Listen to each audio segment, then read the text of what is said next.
بسم اللہ الرحمن الرحیم۔ پیارے ناظرین، آج ہم آپ کے لیے ایک ایسا مجرب وظیفہ لے کر حاضر ہوئے ہیں جو بہت زیادہ طاقتور اور بہت فائدہ مند ہے۔ اس وظیفے کو سن کر آپ بہت زیادہ خوش ہو جائیں گے۔ یہ ایسا وظیفہ ہے جسے کرنے سے آپ جس انسان کو چاہیں، جس بندے کو چاہیں، وہ آپ کا غلام ہو جائے گا، آپ کی ہر بات مانے گا، اس کے دل میں آپ کے لیے محبت پیدا ہو جائے گی۔ آپ جسے چاہیں گے وہ آپ کی ہر بات مانے گا، وہ آپ کا غلام ہو جائے گا۔ اگر آپ کسی سے اپنی بات منوانا چاہتے ہیں، وہ آپ کی بات نہیں مان رہا، تو آپ یہ وظیفہ کر لیں، وہ آپ کی ہر بات مانے گا، وہ آپ کی کسی بھی بات کو ٹال نہیں سکے گا۔ آپ کسی کو پسند کرتے ہیں اور چاہتے ہیں کہ اس کے دل میں آپ کے لیے محبت پیدا ہو جائے، وہ آپ سے عشق کرنے لگے، تو آپ یہ وظیفہ ضرور کریں۔ وہ انسان، وہ شخص آپ کے لیے دیوانہ ہو جائے گا۔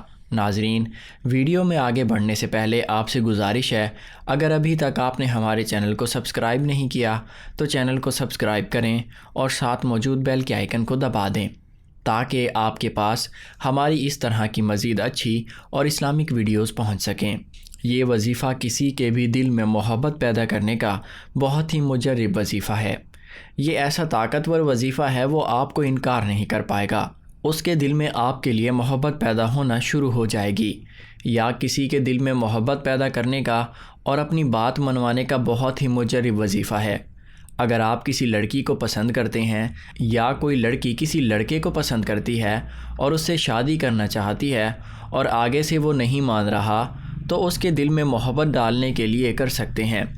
اگر اس لڑکی یا لڑکے کے والدین نہیں مان رہے تو آپ اس کا تصور کر کے ان کا نام لے کر یہ وظیفہ کر لیں، وہ اس شادی کے لیے مان جائیں گے، وہ خوشی خوشی آپ سے شادی کے لیے راضی ہو جائیں گے۔ اگر کسی میری بہن کی شادی ہو گئی ہے اور اس کی شادی کو کچھ عرصہ ہو گیا ہے اور اس کا شوہر اس سے پہلے جیسی محبت نہیں کرتا، اسے مارتا پیٹتا ہے، اس سے اچھا برتاؤ نہیں رکھتا، تو میری وہ بہنیں یہ وظیفہ اپنے شوہر کے لیے کر لے تو انشاءاللہ تعالیٰ اس کے دل میں بہت ہی زیادہ محبت پیدا ہو جائے گی۔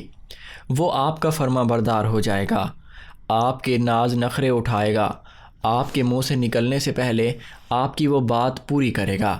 یا پھر میرا وہ بھائی جو اپنی بیوی کے لیے یہ وظیفہ کرنا چاہتا ہے کہ اس کی بیوی کے دل میں اس کے لیے محبت پیدا ہو جائے اور وہ اس کی بہت زیادہ فرما بردار ہو جائے، تو میرا وہ بھائی بھی یہ وظیفہ کر سکتا ہے۔ یعنی کہ یہ وظیفہ مرد یا عورت دونوں کر سکتے ہیں، اس میں اس چیز کی کوئی پابندی نہیں ہے۔ اگر میری کوئی بہن پڑھنا چاہتی ہے مگر گھر والے اس پر شادی کا بوجھ ڈال رہے ہیں تو وہ بھی یہ عمل کر سکتے ہیں۔ انشاءاللہ تعالیٰ اس کے گھر والے اس کی پڑھائی کے لیے مان جائیں گے۔ اگر آپ اپنی کوئی بات منوانا چاہتے ہیں مگر آپ کے والدین نہیں مان رہے تو اس کے لیے آپ یہ عمل کر سکتے ہیں۔ ویسے ناظرین، ہمارے جو والدین ہوتے ہیں وہ ہمارے بھلائی کا سوچتے ہیں، وہ ہمیں ہر اس کام سے روکتے ہیں جو انہیں ہمارے لیے بہتر نہیں لگتا، وہ اپنے بچوں کا بھلا چاہتے ہیں، مگر اکثر ایسا ہوتا ہے کہ وہ کسی غلط بات پر بہت زیادہ ضد کر کے ڈٹ جاتے ہیں اور آپ کی ایک بھی نہیں سنتے، تو آپ تب یہ عمل کر سکتے ہیں۔ اگر آپ کی شادی ہو چکی ہے اور آپ سسرال میں رہتے ہیں اور وہاں آپ کے ہر وقت کی لڑائی جھگڑے رہتے ہیں یا پھر آپ کا کوئی دشمن ہے، تو آپ اس کا نام لے کر یہ عمل کر لیں، انشاءاللہ تعالیٰ اس کے دل میں آپ کے لیے محبت پیدا ہوگی، وہ آپ کے حق میں ہو جائے گا، آپ جو چاہیں گے وہ آپ کی ہر بات مانے گا۔ اب آپ اس عمل کا طریقہ بہت ہی غور اور توجہ کے ساتھ سن لیں، آپ نے اسے سکپ کر کے نہیں دیکھنا، ایسا نہ ہو کہ کوئی اہم بات رہ جائے اور آپ نے ان تمام باتوں کا خیال رکھنا ہے جس کے بارے میں آپ کو بتایا جائے گا، تو آپ نے انہیں دھیان سے سن لینا ہے۔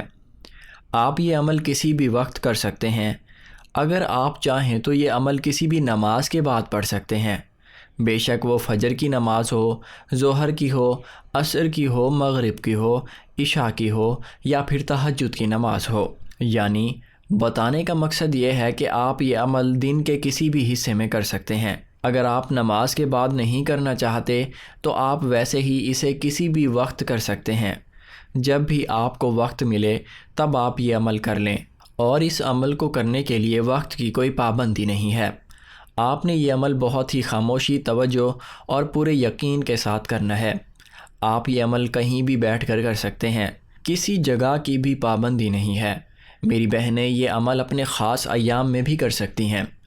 اگر آپ پہلے کوئی وظیفہ، عمل یا تسبیح کرتے ہیں تو اس کے بعد بھی اس وظیفے کو کیا جا سکتا ہے۔ آپ نے اس وہم میں نہیں پڑنا کہ اس کے بعد کوئی دوسرا عمل کرنے سے کوئی نقصان نہ ہو جائے۔ ایک دن میں آپ جتنے بھی وظائف کر لیں اس سے کوئی نقصان نہیں ہوتا، آپ کے لیے فائدہ ہی فائدہ ہے، اور آپ کو کامیابی ہی کامیابی ہے، کیونکہ اس میں درود پاک، اعوذ باللہ اور اللہ پاک کے اسم مبارک شامل ہیں۔ اس کو پڑھنے سے آپ کو ثواب بھی ملتا ہے۔ تو اب ہم آپ کو اس کا طریقہ بتا دیتے ہیں کہ آپ نے انہیں کیسے پڑھنا ہے۔ آپ سب سے پہلے اعوذ باللہ من الشیطان الرجیم اور پھر بسم اللہ الرحمن الرحیم 3 مرتبہ پڑھیں گے۔ یہ اس عمل کا حصہ ہے۔ علامہ احمد صابی رحمۃ اللہ علیہ فرماتے ہیں، قرآن مجید کی ابتدا بسم اللہ سے اس لیے کی گئی تاکہ اللہ کے بندے اس کی پیروی کرتے ہوئے ہر اچھے کام کی ابتدا بسم اللہ سے کریں۔ حضرت ابو ہریرہ رضی اللہ تعالیٰ عنہ سے روایت ہے، حضور نبی رحمت صلی اللہ علیہ وآلہ وسلم نے ارشاد فرمایا، جس اہم کام کی ابتدا بسم اللہ الرحمن الرحیم سے نہ کی گئی تو وہ ادھورا رہ جاتا ہے۔ تو ناظرین، ہمیں چاہیے کہ ہم جب بھی کوئی نیک کام کرنے لگیں تو اس کی ابتدا بسم اللہ الرحمن الرحیم سے کریں۔ اس کی بہت برکات اور خواص ہیں۔ اس کے بعد آپ درود پاک پڑھیں گے۔ اللہ تعالیٰ قرآن کریم میں فرماتا ہے، یقیناً اللہ اور اس کے فرشتے نبی پر رحمت بھیجتے ہیں، اے لوگوں تم بھی اس پر درود اور خوب خوب سلام بھیجو۔ حضرت عبداللہ بن مسعود رضی اللہ تعالیٰ عنہ سے روایت ہے کہ رسول اکرم صلی اللہ علیہ وآلہ وسلم نے فرمایا کہ قیامت کے دن لوگوں میں سے سب سے زیادہ میرے نزدیک وہ شخص ہوگا جو ان میں سے مجھ پر سب سے زیادہ درود بھیجنے والا ہوگا۔ ان سب باتوں سے آپ خود درود پاک کی اہمیت کا اندازہ لگا سکتے ہیں کہ درود پاک کتنا خاص ہے اور اس کے کتنے فوائد ہیں۔ آپ نے درود پاک صرف ایک بار ہی پڑھنا ہے۔ اگر آپ کو یہ درود نہیں آتا تو آپ اتنا بھی کہہ سکتے ہیں صلی اللہ علیہ وآلہ وسلم۔ تو پیارے ناظرین، اب اس کا طریقہ اچھی طرح سے سمجھ لیں کہ آپ نے اسے کتنی بار پڑھنا ہے اور کیسے پڑھنا ہے۔ آپ نے اس کو 33 مرتبہ پڑھنا ہے۔ جو دو اسم میں ابھی آپ کو بتاؤں گا، جب آپ یہ کلمہ پڑھیں گے تو آپ نے اس وقت اپنی آنکھیں بند کر لینی ہے۔ جب آپ یہ کلمات 33 بار پڑھیں تو اس وقت آپ کی آنکھیں بند ہوں۔ اس کے دوران آپ نے اپنے مقصد کو ذہن میں رکھنا ہے، یعنی جس کے دل میں آپ اپنی محبت ڈالنا چاہتے ہیں یا جس میں آپ اپنی بات منوانا چاہتے ہیں، آپ کے ذہن میں ہو کہ اس شخص کے دل میں اللہ رب العزت آپ کی محبت ڈال دیں، یا پھر آپ اپنی جو بات منوانا چاہتے ہیں یا اپنا جو مقصد پورا کروانا چاہتے ہیں تو آپ اس مقصد کو اپنے ذہن میں رکھ لیں۔ انشاءاللہ تعالیٰ آپ اپنے مقصد میں کامیاب ہوں گے، آپ کو اس وقت کا فائدہ ضرور حاصل ہوگا۔ اب آپ نے جو 2 لفظ پڑھنے ہیں ان کا طریقہ سمجھ لیجئے۔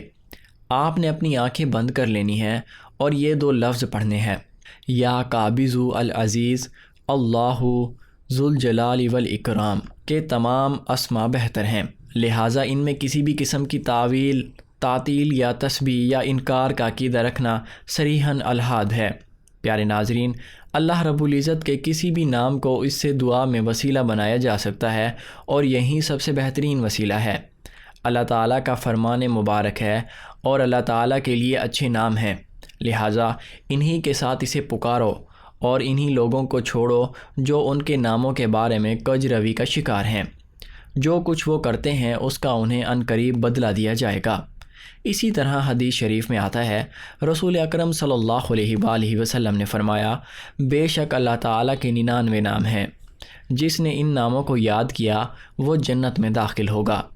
لیکن اس پورے عمل کے دوران آپ نے اس شخص کا نام اپنے ذہن میں رکھنا ہے جس کے لیے آپ یہ وظیفہ کر رہے ہیں، کہ وہ آپ کی بات مانیں گے، آپ کی محبت کا شکار ہو جائے۔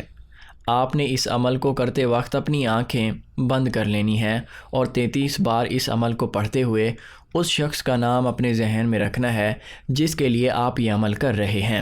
مثال کے طور پر اگر کوئی عورت کسی مرد کے لیے کر رہی ہے اور اس مرد کا نام احمد ہے تو وہ اپنی آنکھیں بند کر کے 33 بار یہ عمل پڑھتے ہوئے احمد کا نام اپنے ذہن میں رکھے گی اور اگر کوئی مرد کسی لڑکی کے لیے کر رہا ہے اور اس لڑکی کا نام آمنہ ہے تو وہ اس طرح سے اس کا نام اپنے ذہن میں رکھتے ہوئے اس عمل کو پڑھے گا کہ اس کے دل میں آپ کے لیے محبت پیدا ہو جائے۔ کسی کے دل میں محبت ڈالنے کے لیے کر رہے ہیں یا اپنی بات منوانے کے لیے تو انشاءاللہ تعالی وہ آپ کا مسئلہ ضرور حل ہوگا۔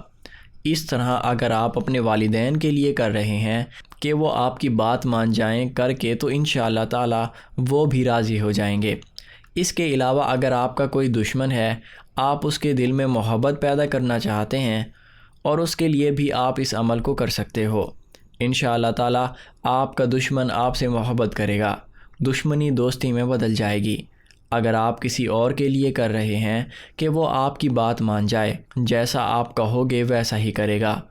اس کے بعد آپ کہیں گے اللہ اکبر اور اللہ سب سے بڑا ہے۔ اس کے بعد آپ درود پاک پڑھیں گے اور دعا کریں گے۔ آپ نے دعا کرنی ہے کہ میں جس مقصد کے لیے عمل کر رہا ہوں اللہ رب العزت میرا وہ مقصد پورا کر دیں، مجھے میرے مقصد میں کامیابی عطا فرمائے۔ ناظرین، ویڈیو میں آگے بڑھنے سے پہلے آپ سے گزارش ہے، اگر ابھی تک آپ نے ہمارے چینل کو سبسکرائب نہیں کیا تو چینل کو سبسکرائب کریں اور ساتھ موجود بیل کے آئیکن کو دبا دیں تاکہ آپ کے پاس ہماری اس طرح کی مزید اچھی اور اسلامک ویڈیوز پہنچ سکیں۔ آپ نے یہ عمل بہت ہی پختہ یقین کے ساتھ کرنا ہے۔ آپ کا یقین ہونا چاہیے کہ یہ عمل انشاءاللہ تعالی ضرور کارآمد ثابت ہوگا۔ اس عمل کی اجازت عام ہے، میرا کوئی بھی بھائی یا بہن اس عمل کو بآسانی کر سکتا ہے۔ پیارے ناظرین، اگر آپ ہماری درود شریف کی برکت سے ہونے والی دعا میں اپنے لیے خصوصاً دعا کروانا چاہتے ہیں، ایک مرتبہ درود شریف پڑھ کر اپنا نام یا پھر انشاءاللہ لکھ کر کمنٹ سیکشن میں سینڈ کریں۔ درود شریف کی برکت سے ہونے والی دعا میں آپ کا نام لے کر آپ کے لیے خصوصاً دعا کی جائے گی۔ ویڈیو پسند آنے کی صورت میں ویڈیو کو لائک کریں، چینل کو سبسکرائب کریں اور ساتھ موجود بیل کے آئیکن کو دبا دیں۔ جزاک اللہ خیر۔